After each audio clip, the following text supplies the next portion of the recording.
Assalamualaikum warahmatullahi wabarakatuh. Perkenalkan, nama saya Nisa Maulidia dari Prodi Bisnis Digital Angkatan 2023 dengan NIM 222300017. Pada video UTS Bisnis Analitik ini, saya akan menjelaskan pemetaan proses bisnis atau end-to-end process mapping pada divisi Customer Service Bank Mandiri, serta dengan matriks proses, KPI, analisis efisiensi, dan rekomendasi peningkatan. Yuk simak baik-baik. Nah, jadi divisi Customer Service Bank Mandiri ini merupakan bagian yang berperan langsung dalam memberikan pelayanan kepada nasabah. Proses kerja CS memiliki alur yang jelas, mulai dari verifikasi data, pemrosesan layanan, hingga edukasi kepada nasabah, sehingga sangat relevan untuk dipetakan menggunakan metode end-to-end process mapping. Saya juga melakukan wawancara dengan pegawai CS Mandiri sehingga data proses dan KPI yang saya gunakan berasal dari kondisi nyata di lapangan. Lalu di sini ada end-to-end process mapping divisi customer service di Bank Mandiri. Nah, di sini tahap awalnya itu nasabah datang dan ambil nomor. Misalnya nasabah datang ke cabang, lalu diarahkan oleh satpam dan mengambil nomor antrian sesuai jenis layanan. Tahap ini memastikan antrian teratur dan sesuai urutan. Lalu menunggu dipanggil, nasabah menunggu panggilan nomor di display. Efisiensi ini bergantung pada banyaknya antrian dan jumlah CS yang tersedia. Nah, lanjut dipanggil ke counter CS. Saat nomor dipanggil, nasabah menuju counter dan CS bersiap memberi pelayanan.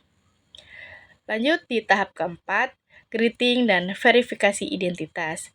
CS menyapa nasabah lalu melakukan verifikasi identitas seperti KTP, kartu debit, atau data rekening. Tahap ini memastikan keamanan data dan validasi nasabah. Lalu untuk tahap yang kelima, identifikasi kebutuhan nasabah. CS menggali kebutuhan layanan seperti buka rekening, ganti kartu, komplain, atau pembaruan data. Yang keenam, memproses layanan. CS memasukkan data ke sistem, mencetak dokumen, mengajukan approval supervisor, atau berkoordinasi dengan teller atau back office bila diperlukan. Lalu di tahap ketujuh, konfirmasi akhir, CS menjelaskan hasil layanan dan memastikan semua proses sesuai dengan permintaan nasabah. Yang kedelapan, closing dan edukasi. CS memberikan edukasi tambahan seperti penggunaan aplikasi Livin, informasi keamanan, dan fitur layanan digital. Yang kesembilan, nasabah selesai, nasabah menerima bukti layanan dan meninggalkan counter. Dokumen dicatat dan proses ditutup. Nah, di sini ada tabel matriks proses dan KPI. KPI yang pertama adalah standar layanan. Indikator ini digunakan untuk menilai bagaimana customer service memberikan greeting dan melakukan verifikasi identitas kepada nasabah. Standar layanan ini biasanya dinilai lewat observasi langsung dan SOP yang berlaku di Bank Mandiri. Tujuan KPI ini adalah memastikan bahwa setiap CS memberikan pelayanan yang cepat, sopan, ramah, dan sesuai aturan. Karena tahap greeting dan verifikasi di identitas adalah kontak pertama dengan nasabah, maka kualitas di tahap ini sangat menentukan kesan awal dan kenyamanan nasabah. KPI kedua adalah service time atau waktu pelayanan. Indikator ini mengukur berapa lama proses penyelesaian layanan untuk satu nasabah, mulai dari awal dilayani sampai selesai. KPI ini penting untuk melihat apakah proses layanan di counter CS berjalan efisien atau tidak. Semakin cepat layanan diselesaikan, semakin kecil risiko antrian panjang dan semakin baik pengalaman nasabah. Namun, tetap harus memperhatikan ketelitian dan akurasi data.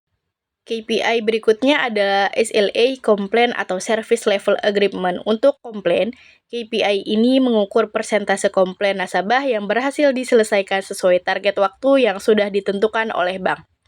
Tujuan KPI ini adalah memastikan bahwa keluhan nasabah ditangani dengan cepat, tidak berlarut-larut, dan mendapatkan solusi yang tepat. Dengan SLA yang baik, kepercayaan nasabah terhadap bank akan semakin meningkat. Lalu selanjutnya ada KPI penjualan produk atau cross-selling achievement. Meskipun CS fokus pada pelayanan, namun CS juga memiliki target untuk menawarkan produk seperti kartu kredit, aktivasi Livin, dan produk perbankan lainnya. KPI ini mengukur jumlah produk yang berhasil dijual dibandingkan dengan target yang diberikan. Selain meningkatkan pendapatan cabang, KPI ini juga membantu meningkatkan literasi keuangan nasabah agar mereka memanfaatkan layanan bank dengan lebih maksimal. KPI yang terakhir adalah Customer Satisfaction Rating atau CSAT. KPI ini memperoleh dari rating atau survei yang diberikan oleh nasabah. Biasanya dengan skala 1-5. CSAT sangat penting karena menggambarkan bagaimana pengalaman nasabah secara keseluruhan saat dilayani oleh CS. Semakin tinggi CSAT, semakin baik kualitas pelayanan yang diberikan, dan semakin positif citra bank di mata nasabah. Jadi kesimpulannya dari pemetaan proses bisnis customer service Bank Mandiri dapat disimpulkan bahwa alur pelayanan sudah berjalan terstruktur dari awal hingga akhir. Setiap tahap memiliki SOP, input, output, dan stakeholder yang jelas. KPI yang digunakan juga relevan dan sesuai dengan aktivitas sehari-hari CS berdasarkan hasil wawancara. Untuk analisis proses bisnis CS dinilai cukup efisien karena yang pertama alur kerja jelas dan standar, yang kedua pembagian kerja antar CS, teller, dan back office berjalan baik. Yang ketiga sistem perbankan mendukung kecepatan verifikasi, yang keempat KPI yang digunakan selaras dan proses operasional. Namun, ada hambatan seperti sistem komputer kadang lambat, dokumen nasabah tidak lengkap, lalu approval supervisor membuat antrian bertahan, lonjakan nasabah di jam sibuk. Untuk saran peningkatannya itu, yang pertama menstabilkan sistem agar input dan verifikasi lebih cepat. Lalu yang kedua, memberi informasi dokumen yang diperlukan sebelum nasabah antri. Yang ketiga, meningkatkan edukasi penggunaan Livin. Yang keempat, mempercepat proses approval supervisor melalui digitalisasi. Yang kelima, menambah CS saat jam ramai. Nah, mungkin itu saja yang bisa saya jelaskan. Kurang lebihnya mohon maaf. Assalamualaikum warahmatullahi wabarakatuh. Terima kasih. Dadah.